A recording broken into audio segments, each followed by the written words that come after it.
Hey guys, today we're taking a look at my updated ninja deck. Now ninjas are a pretty interesting archetype. They're sort of based on swarming, sort of based on traps. They have a lot of things to do with traps and they have a lot of their own traps, most of which aren't that good. But the main idea is to use continuous traps to abuse some of the things they can do, swarm out the field and really blow up your opponent very quickly. So in my deck that's going to be the main idea. There's a lot of cards I'm not going to be using, but I will talk about that in the side deck and why I've gone with the choices I have. So first off, we're going to be running one Blackluster Soldier. A really easy card for this deck. We have, a good amount of dark and light, and we don't really need the graveyard too much, so it's definitely a nice card for us. One Zephyros. This is an easy card to use for this deck. I definitely recommend it because you will have continuous cards on the field that you can abuse, so very nice to have this. Two Effect Veiler, helping us deal with effects, giving us access to synchros, and again, another thing we can use for Blackluster Soldier. Kind of optional in this deck, but I find that it could be useful.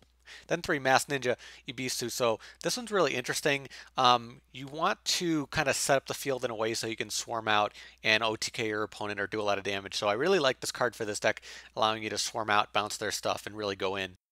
Then three, Hanzo, pretty much a staple in this deck type, searching out whatever you need regardless of the way it's summoned, which is very, very cool, and obviously lets you make big plays. One Tragoedia, just giving us additional power with a hand trap, and again for Blackluster Soldier can be nice. Three, Golden Ninja. This one sets up everything you need to do. Use Golden Ninja, dump a trap, summon another Golden Ninja, dump another trap, summon another Golden Ninja. Usually the third or fourth one you can summon out Hanzo, you can search out things, or you can summon a Ebisu and have him bounce things. So Golden Ninja makes the deck really, really strong and a big part of what the deck is trying to do. And then two, White Dragon Ninja, the boss of the deck, just allowing you to protect all your continuous cards, which will be very, very bad for your opponent. They'll have to deal with a lot of annoying continuous traps when you have this card out. For the spells, we're going to be running one Dark Hole. Might not be too necessary because we also have Raigeki, but I think it could be very useful in a deck that swarms and goes for big damage. Two Magic Planter, giving us some additional draw power, which is nice with this deck. Two MST, again dealing with back row. Two Pot of Duality, very nice to get what we need and then, make our plays. One Raigeki, as I was saying. Three, Reinforcement of the Army, recently became not limited or not semi-limited anymore, so now we could search out the entire deck with a lot of consistency, which is very, very nice to set up what we want. For the traps, we're going to be heavy on traps in this deck, but not the traditional back row because of how the deck works. You want to do a few different things. To Call the Hunted is a really good card for this deck, so I like running two. Two-dimensional Prison, another trap that's good to have access to. One Fiendish Chain. Because we are running Effect Veiler, we're also only running one Fiendish, but if you weren't running Effect Veiler, I'd say to run two or three Fiendish Chain. Obviously a great card overall, but useful specifically for this deck. Three, Super Transformation, very, very powerful to get out White Dragon Ninja and blow up your opponent's cards. Very, very nice. Obviously, we're only running two White Dragon Ninja, so one of this will be dead. But because we can dump traps to do things, and because we do want to have access to that no matter what, it's fine to run three. If you only want to run two, in case the third one you don't want it to ever be dead, you can run something else if you want. And then to Safe Zone, a really cool card with this deck. Again, with White Dragon Ninja, we have some things we can abuse there, kind of like Master Key Beetle, which I'm also running in the deck, so it can be very powerful. One Solemn Warning, the staple trap that I am running, I think it's more useful than a lot of the other ones, but you can run whatever you want. And two, Wiretap, again, dealing with back row, is very important when we're going to swarm Blade Armor Ninja or Excalibur to do big damage. So now for the extra deck, just a few synchros with our Effect Veiler, so the ones you'd expect, Catastor, Armades, Scrap Dragon, Stardust.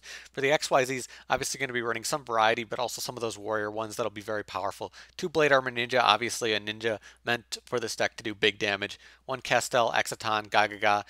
Two Excalibur, again a very powerful one to have access to. One Gandiva, very nice to lock down your opponent with additional swarming you're doing. One Silent Honor, and then one Master Key Beetle, one Starliege. As I was saying, Master Key Beetle can be very powerful in this deck type, especially with Safe Zone. And then Starliege, in case we can get that out with two Upstarts, can be very, very useful. So now for the side deck, if you haven't seen a video of mine before, in the side deck I kind of just go through other recommended cards, other ideas for the deck, other things that people might consider running or could be useful in other builds, not meant to be a side deck for matches. So obviously Dark Simorgh is a big deal with this deck. You can run kind of a Dark Simorgh lockdown with ninjas, and that's a cool way to run this. That's just not the way I'm currently running it because I have run Dark Simorgh in a lot of other decks, but that's easily a variation on this deck that can be very strong. There are two other ninjas that you might want to consider, Earth Armor and Flame Armor. They're really meant to bring out the level 5s. If you want to have access to level 5s, you can do that. There's a level 5 ninja, but it's kind of cloggy and it really doesn't help you do what you're trying to do with this deck. Additionally, you could run other Swarm cards, Goblindbergh, Photon Thrasher, all the cards like that. It's really up to you, but I don't really see it being too strong with this deck type. You want to focus more on the ninjas if possible. Uria, if you're running a lot of traps that will stay out and you want to get rid of them, Uria can be an easy card for this deck. I'd say to run one if you are going to run it, not too many more than that. Forbidden Lance, again, to protect those XYZs can be nice. Warrior Returning Alive to recycle some of our cards. We are running a low monster count, so that can be nice for this deck. The new Battleguard traps are actually pretty powerful for Warriors, so that's something to consider. As I was saying, the other staple traps you can consider like Bottomless. There are a few other ninjutsu arts. I wouldn't recommend many of them. If you are going to run any of them, I'd say duplication can be useful to get out whatever ninja you want, and transformation in case you're running something like Simorgh. It's really up to you depending on your deck. There's also a few other XYZs you might want to consider. Kusanagi, if you can swarm with 3 warriors, which is not hard with this deck, this can really blow up your opponent's back row, but we do have stuff to deal with that already.